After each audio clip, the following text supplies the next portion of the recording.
بسم الله الرحمن الرحيم وصباح نما أحد أفر يتوانك بشا ديسمبر سنة كاللبكن لباتن يشن أو كوبهجن صدح يلباتن كبشا جماد الآخر سنة كن أفر بقول أفرتن يتضبع تاريخ الهجرية كسو دوادا مركله يبرامجكي xulashada wararka qodobada saaki barnaamijka aan idinkugu haynana waxa kamida ma dhab ah in dagaalamayaasha Xamaas ay qorsheeyeen afduubka wasiirka mayalka adag ee amniga qaranka Israa'iil isla markaasna ay doonayeen in ay u qaataan Suuriyada Gaza muuqaal la yaab leh oo lagu faafiyay warbaahinta Israa'iil ayaa looga hadlay qorshahan kaasi oo xalay qabsaday gudaha Israa'iil isla markaasna hadal hayn dhaliyay Erdogan oo ka digay in badda madow laga dhigo goob colaadeed kadib markii lagu gubay dhowr markab muxuu yahay faylka macluumaadka sirta ah ee xasaasiga ah ee duulimaasiga sare ee Mareykanka uu la tagayo Israa'iil xog xasaasiya ayaan amurtan idinkaga haynaa Mareykankuna 70 dal ayuu ka dalbaday inay ka qayb qaataan qorshaha lagu doonayo in ciidamo caalamiga lagu geeyo Suuriyada Gaza dhamaan wararkan iyo qodobo kale oo faahfaahsan iyo wixii warah ee soo kordhay intayna hawada ku jirno ayaan idinkugu soo gudbinaynaa barnaamijka xulashada wararka internet plus waa adeeg ay macaamiishu ka heli karaan internet fiber ah oo xawaarihiisu yahay 20 megabytes per second ayna la socdaan receiver ay ku jiraan in ka badan 4,000 oo kanaal iyo boqolaal daqiiqado oo ah ku hadal bilaash ah إمارة لكشري هومس مرحداً إمارة قريها أيال كوميسو إنك إبسانا هاينوت انتفاعسان كراين ما أدابة أدون كالراحة دي سابا إيغي دسمياش عصوب إمارة لكشري هومس وحيكا كوميهين لبا قولي فدي سدح قولي فدي أفر قولي فدي إيا قريا دبلا كيسا إيا كوو بنت هاوسا قور كيسا وحا وليهاي قولكي شغالها وحانا لورنا ما يستري وح كستو حافظ قاري هايو باهانتاهاي واللبا اسمو عصوب ولبا بقعانت اللغو هايو دوانا سو إدلان دونا اسمها كووات شركة وحي كدسيسا حافظ باكلان سيتي باك درايف 6 Avenue waxaanu ku dhow yahay isbitaalka Aga Khan dhismaha labaadna waxa uu marayaa dabaqa koowaad waxaanu ku yaalaa Kilimani wadada madaxtooyada ama State House-ka ee Deansbury Road faafahin dheeriya la xiriir ciwaanada iyo telefoonada shaashada kaaga soo dhawaada mar kale daawadayaan si aad ula socoto oo hesho wararka barnaamijyada iyo macluumaadka aynu halkan ka soo gudbinayno haddii aad ku cusub tahay baraheena bulshada amaba horay aadan ugu xirnayn hadda ku soo biir وأنكم هستهين داوشة برنامجك ساكا وحين نكو بلابينا ديجنين أدق أو كسو يرتي مدحوينها تركيا رجب طيب أردوغان وحانا ديجنين تان توصل لو دري وضمد الروشكا يوكرين كواسي أو حيبها تركيا إمك اسكو بعسانيا مدحوينها تركيا إنها يوشتي وحير دقالكي إذين دحيي مياه دونسان حد إناد كيانتان حيبها ودك تركيا arrintaas ma aqbalayno yir waliba badda madow qaybta anaga xigta ma aqbalayno wax dagaal ah iyo maraakiib lagu weeraro arrinta marka maxay ka dambeysay dhowr markab oo ruushku leeyahay ayaa Ukraine waxay u qarxisay si la yaab leh doonyo qaraxay ku rakiban yihiin oo ciidan aysan wadin ayaa laba markab oo ruushku leeyahay oo shidaal sida geesta ay ka galeen waana ku qarxeen arrinta marka waxay noqotay arrin halis ah haddaba aynu eegno wararkii ugu dambeeyay amurtan gaar ahaan war ay baahisay wakaaladda wararka Anadolu madaxweynaha Turkiga Rajab Tayyip Erdogan ayaa ka digay in badda madow loo bedelo goob colaadeed ama aag iska horimaad military oo u dhaxeeya Ruushka iyo Ukraine kadib weerar isdaba joog ah oo ka dhacay toddobaadyadii ugu dambeeyay Erdogan ayaa sheegay in xaaladaasi aysan dan u ahayn labada dal midna isla markaasna ay qatar gelinayso amniga maraakiibta ganacsiga wakaaladda wararka Anadolu ee laga leeyahay dalka Turkiga ayaa soo xigtay Erdogan oo la hadlaya dadka wararka fidiya isagoo leh badda madow waa in aan loo arkin ama laga dhigin goob dagaal maadaama dhammaan dhinacyadu ay u baahan yihiin marin amaan ah oo maraakiibtu ay ku safraan waxa intaasi uu ku daray in madaxweynaha Ruushka Vladimir Putin si buuxda ula socdo موقفك تركيا ee arinta la xiriira Erdogan ayaa sidoo kale ka hadlay kulan uu kula yeeshay Putin dalka Turkmenistan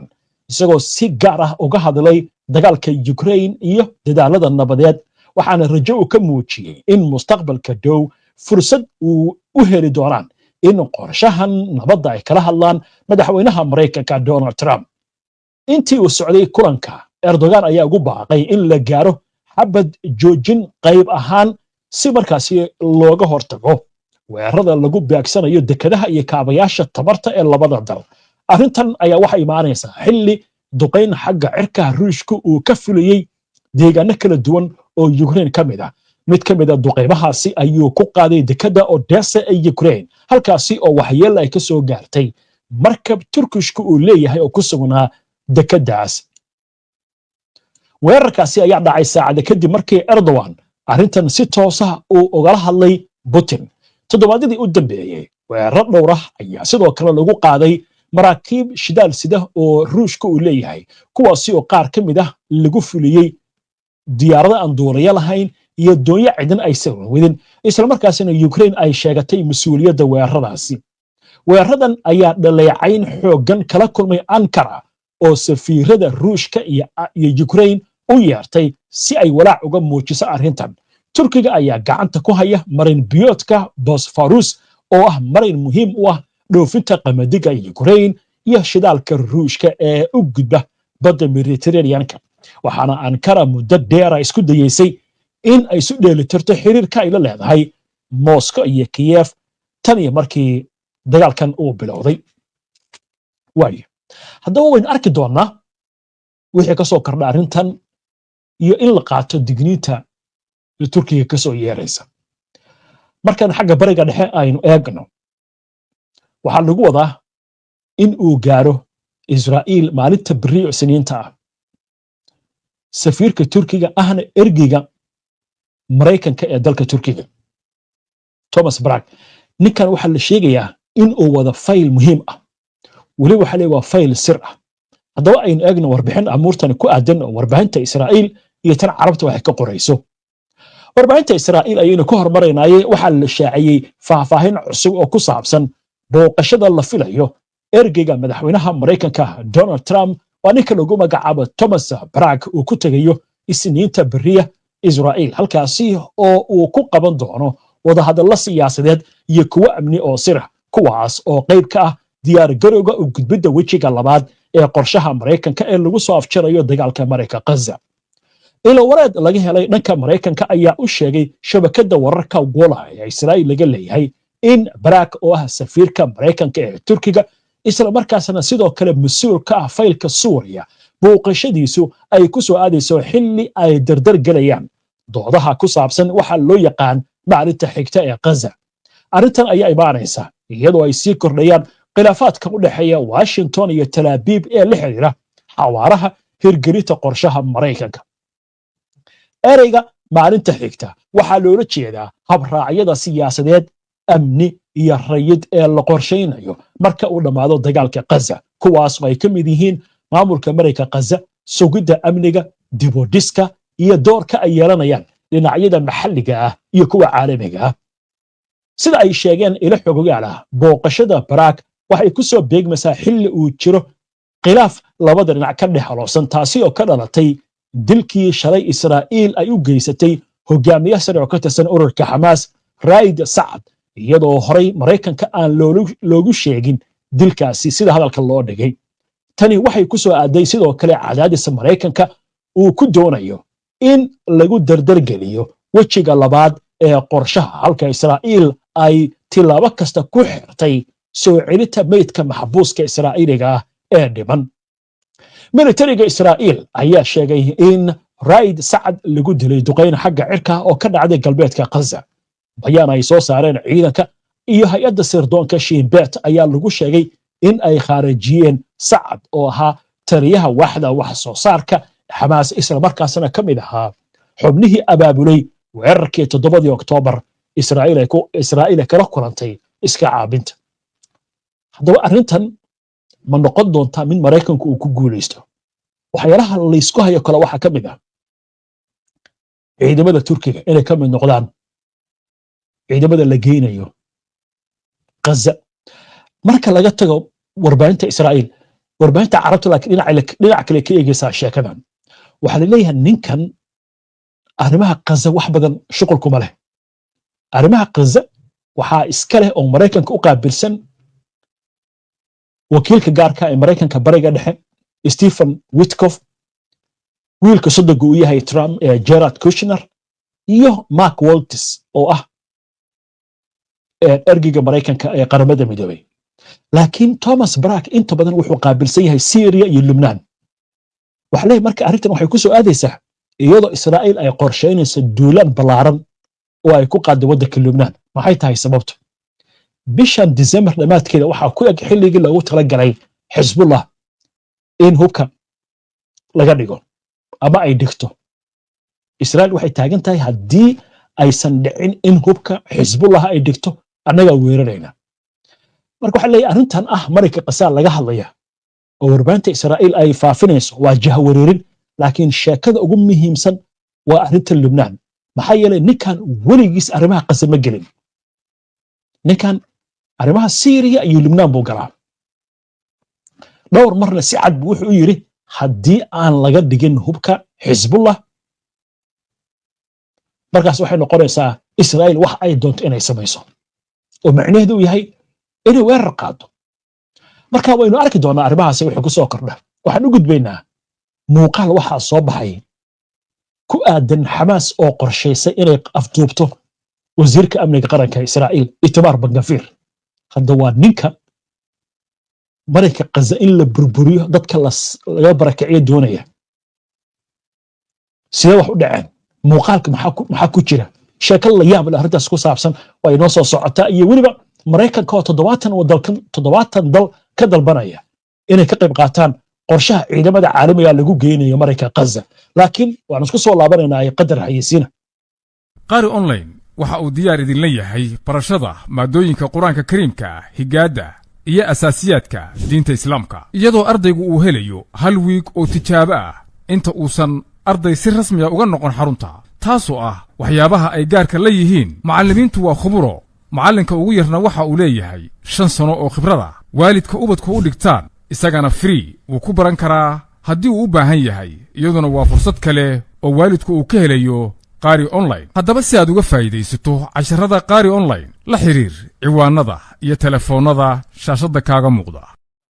ku soo dhawow xarunta caafimaadka ee Private Walk in Clinic. Private Walk in Clinic waa xarun caafimaad oo ay ka howlgalaan dhakhaatiir khubaro ah oo isugu jira Soomaali iyo ajnabi oo rag iyo dumarba leh. xaruntu waxay dib u habayn iyo casriyeyn ku samaysay dhammaan adeegyada caafimaad ee ay bixiso. xaruntu waxay furan tahay 7 maalmood ee isbuuca. ballantana si fudud ayaad u qabsan kartaa adigoo isticmaalaya telefoon, fariin qoraal ah ama online. waana heli kartaa ballan dhakhtar isla maalintaas. xarunta Private Walk in Clinic waxa ay ku taallaa galbeedka magaalada London, xaafadda caanka ee Shafar Bush. wixii faahfaahina kala xiriir lambarada emailka iyo baraha bulshada shaashada kaaga muuqda.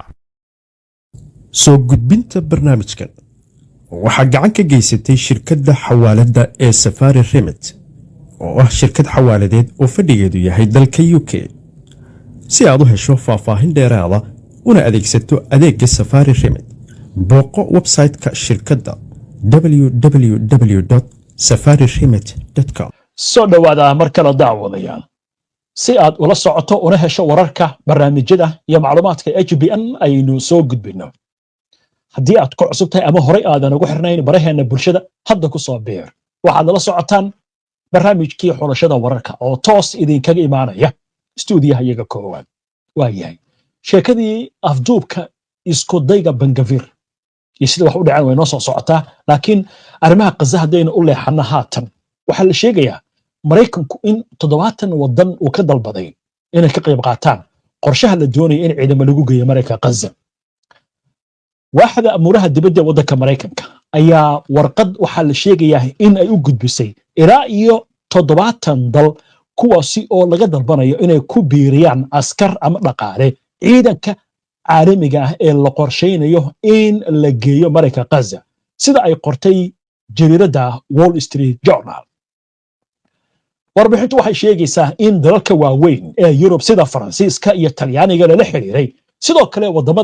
wadamada yaryar ayaa lala xiriiray, waxaana ka mid ah El Salvador iyo Malta. mas-uul Amerikaan ah ayaa u sheegay wargeyska in 19 dal oo ka mid ah 70kaasi ay muujiyeen xiisaha ah in ay ku taageerayaan qorshahan ama ay taageerayaan laakiin aysan diyaar u ahayn inay askar diraan macnaha anagu diyaar baan nahay laakiin wax ciidana diri mayno hadda meesha qaza waa laga warqabaa waxa ka jira waddan ciidankiisa ku biimeynaya meeshaas ma jiro ciidan maxay tiri Ameerikaanka anaga waa taageersan hawshan laakiin wax ciidan anaga ma dirayno aan ku socono warbixinta sida lagu sheegay warbixinta maamulka Donald Trump ayaa isku dayaya in la dhiso ciidan gaaraya 10,000 oo askari ha yeeshee ururta ciidankaasi waxay qaadan kartaa ilaa iyo 1 sano taliska dhexe ee ciidanka Mareykanka CENTCOM ayaa toddobaadkan martigelinaya in ka badan 25 dal waxaana lagu wadaa in talaadada lagu qabtay magaalada Doha shir ku saabsan ciidanka caalamiga kadibna shir kale la qabto bisha January sida uu qorayo wargeyska The New York Times jariirada Wall Street Journal ayaa waxa intaasi ku dartay in dalalka diyaarka u ah inay ciidan diraan ay u sheegeen Mareykanka inay doonayaan inay hawlgalkan ay galaan oo kaliya inayna ka hawlgalaan deegaanada Israa'iil ay maamusho halkaas marka aan dul istaagno xitaa wadamadii ciidamada diyaar u ahaa ayaa waxay leeyihiin annaga waxaan tegaynaa meelaha Israa'iil ay ka taliso ilaa haddii aad aadin dhinacan kale Xamaas ay joogto xaaladdu markaas wax faraha ka bixi kartaa waaya aan ku socono warbixinta Xamaas ayaa weli waxay maamushaa ku dhawaad 47% dhulka Gaza halka Mareykanku weli uu ku cadaadinayo dalalkaasi inay ogolaadaan ka hawlgelida aagaga Xamaas ay maamusho ee loo yaqaan aaga casaanka waa sida dalka loo dhigay waaya qodobkaas halkaas ayna kaga gudubno waxaan u gudbaynaa haatan sheekadii la yaabka lahayd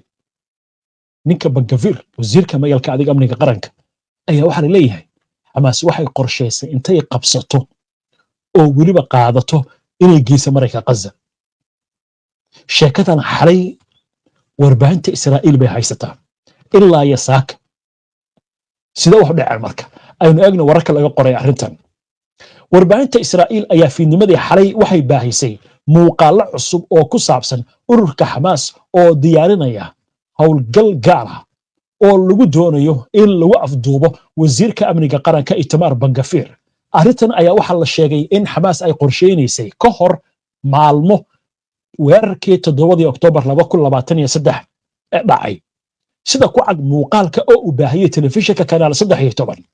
xubno ka tirsan cutubka gaarka ee Xamaas ayaa sameeyay tababar ballaaran oo lagu qabtay goob qarsoodiya waxaana lagu matalayay sidii gudaha Israa'iil iyadoo la gelayo loona soo afduubi lahaa mas'uul sare waxaana la sheegay mas'uulkaas inuu yahay wasiirka amniga qaranka Israa'iil Itamar Bangafir telefishinka kanaal 13 Israa'iil laga leeyahay oo muuqaalkan baahiyay ayaa waxa uu sheegayaa in muuqaalku uu muujinayo qof iska dhigaya Bangafir laftigiisa oo xiran suud isla markaasna madaxa loo geliyay maskaraati u eg wajiga Bangafir kadibna qori caaradiis lagu qabtay laguna qaaday gaari kadibna waxa loo wareejiyay gaari kale taasi oo lagu matalayay sidii in qasal loo gudbinayo oo kale telefishinka ayaa sheegay in muuqaalada laga duubay kaamirada ku xirnaa jirka xubnaha Xamaas isla markaasna ay ka mid yihiin